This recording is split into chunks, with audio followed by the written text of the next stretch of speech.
Good morning દોસ્તો, આજે દિવસની શરૂઆત મેં મિશનથી કરી. બિઝનેસ માટે નવું કરંટ એકાઉન્ટ ખોલાવવું છે.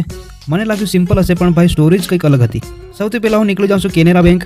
બધું બિઝનેસ વિશે બેંક મેનેજરને સમજાવ્યું. બિઝનેસ માટે કરંટ એકાઉન્ટ ખોલાવવું છે. મેનેજરે કીધું જીએસટી રજિસ્ટ્રેશન છે. મેં કીધું હા. પછી કે ઉદ્યમ રજિસ્ટ્રેશન છે. મેં કીધું હાજર છે સર. પછી થોડી વાર કોમ્પ્યુટરમાં ટપ કર્યા પછી મેનેજર બોલ્યા, મેહુલભાઈ તમે દાહોદના છો, વડોદરામાં અકાઉન્ટ નહીં ખુલે. મેં કીધું પણ પૈસા તો ભારતમાં જ ફરવાના છે ને. તો કે રૂલ્સ એટલે રૂલ્સ. ત્યાંથી હું 2-4 બીજી બેંકોમાં ફર્યો, પણ બધા પાસે એકના એક કારણ રેડી જ હોય. આ પેપર મિસિંગ છે, આ એડ્રેસ મિસમેચ છે, આ બ્રાન્ચ અલાઉ નહીં કરે.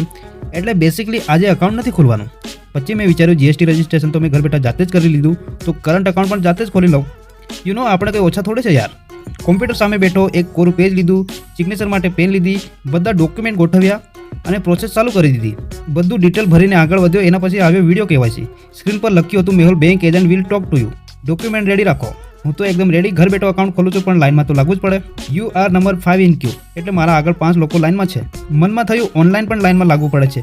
ટેકનોલોજી પણ ક્યારે જિંદગીને મજા લઈ જાય છે. 30 મિનિટ વેટ કર્યા પછી એજન્ટ જોડાયા, બિઝનેસની વાતચીત થઈ અને લાસ્ટમાં classic dialogue, sir business current account કે લીએ આપકો બ્રાન્ચ વિઝિટ કરनी पड़ेगी. આખો દિવસ વેસ્ટ થઈ ગયો.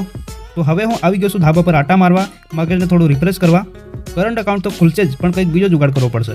એટલે બિઝનેસમાં સેવિંગ એકાઉન્ટથી ટ્રાન્ઝેક્શન કરીએ તો ઇન્કમ ટેક્સનું લવ લેટર આવી શકે છે.